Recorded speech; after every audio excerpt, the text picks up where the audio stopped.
Alright, yo, what's going on, everybody? We're back with another reaction. We're gonna be checking out Super Sentai, the series that became Power Rangers. 3-minute introduction by the Toku Professor.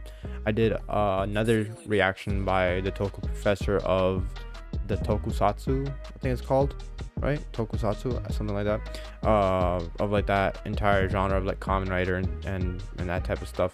So we're gonna be checking out Super Sentai.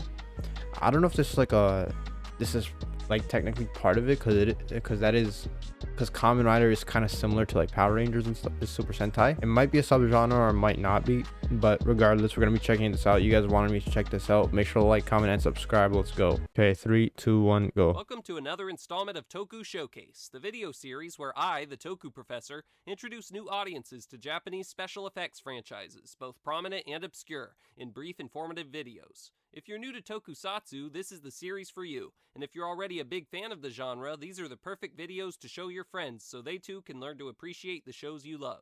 And maybe you'll learn a thing or two as well. Today, at long last, it's time to cover the Super Sentai franchise, the Japanese series about teams of multicolored superheroes for kids that was later modified. I think I did watch Power Rangers when I was young. I'm not sure though. I'm pretty sure I did, but I was born in the 70s, so this was kind of like after my time. So I don't know, like I'm pretty sure I've seen it here and there, you know. Yeah. I think if I did have a favorite though, I think it'd probably be like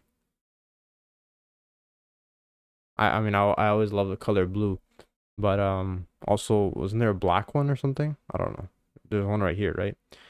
Aren't these the Fortnite skins? Kids that was later modified into Power Rangers outside Japan.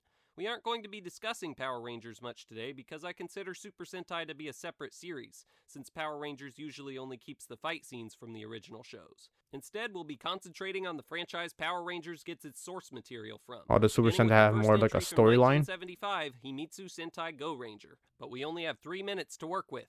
Here goes nothing. Yeah, I was wondering what the timer was. Go Ranger was developed by the creators of Kamen Rider, namely Shotaro Ishinomori Oh, okay, and the makes Studio sense. Toei Company, and was apparently based on a scrapped idea for a show about 5 Kamen Riders that fought together.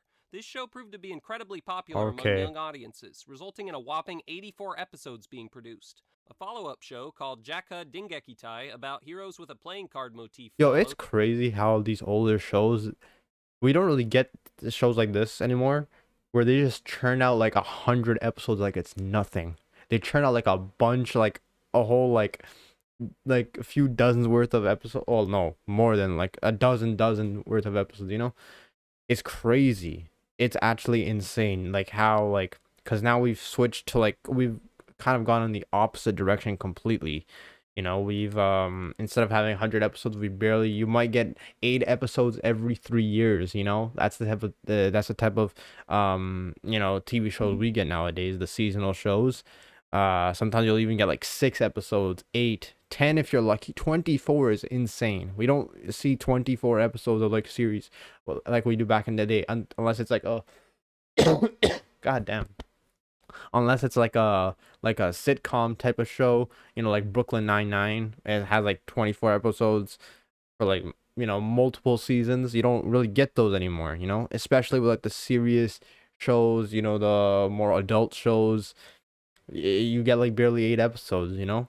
And maybe if you're lucky, you'll get a season 2 the next year, you know. It's kind of crazy how different that's become. Because right here, you know, you get like 50 episodes, nothing, and then it's crazy. But proved to be nowhere near as popular, and the incredibly young franchise went dormant for the first and so far the last time.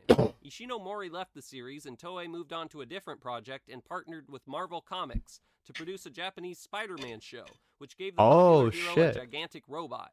The show was well received, so the next year Toei and Marvel put out a series called Battle Fever J that was partially inspired by Captain America and reintroduced the idea of a team of heroes while keeping the giant robot idea. This show is considered to be the 3rd Super Sentai series, and for a while was considered the first until 1993 when it was decided to include Go Ranger and Jaka despite these shows not featuring a big mech. Battle Fever J was another success story, and after its release, Toei began to put out a new show about a team of young heroes in colorful costumes every single year, right up to today, for a total of 47 shows so far. The first 2 follow-ups had Marvel copyrights, but then Marvel dropped out and the series was wholly Toei's. The Yo, 16th installment... leave it to these superhero fucking publishers or whatever the fuck, Marvel, DC, to like fucking copyright these American stuff, fucking networks and shit, Disney, bro, why can't we just have things, bro? I mean, it's not just American though, because a lot of Japanese fucking corporations and shit fucking copyright the fuck out of everything, you know? Nintendo, looking at us. Alright. shows so 208. First 2 follow-ups had Marvel copyrights, but then Marvel dropped out and the series was wholly Toei's.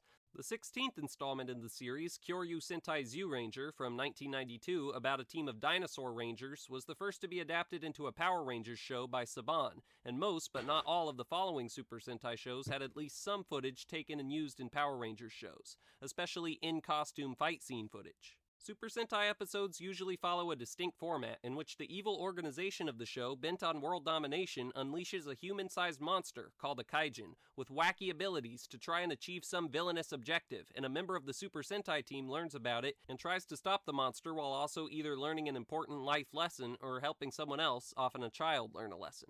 It all culminates in an epic choreographed battle of the Super Sentai team against the kaijin and a bunch of weak minions, in which the team does a roll call and poses before getting to show off their abilities and weapons and defeat the monster. Then the kaijin usually gets revived and enlarged to a massive size, and the squad takes it out with their giant robot. Most Sentai teams have their own unique motif, such as pirates, ninjas, or animals, and beginning with Zyuranger, most get new rangers, often silver or gold colored, added to the team in the middle of each series. There's also always been a toy selling aspect to these shows as well, but what did you expect? They're silly kids shows after all, often very obviously silly kids shows. But that doesn't mean you won't get some somber moments too. Hold on. Is this the motherfucking... Okay, no, this reminds me of the... What's that Australian... That Australian, like, kids type, there's like 5 guys, like all these different colors, I forgot. Very obviously silly kids shows. But that doesn't mean you won't get some somber moments too, sometimes so serious you'll be blown away. And of course, I must mention the awesome practical effects. If for no other reason, you should watch these shows just for that. There's a little something for everyone in the Super Sentai franchise. See you next time.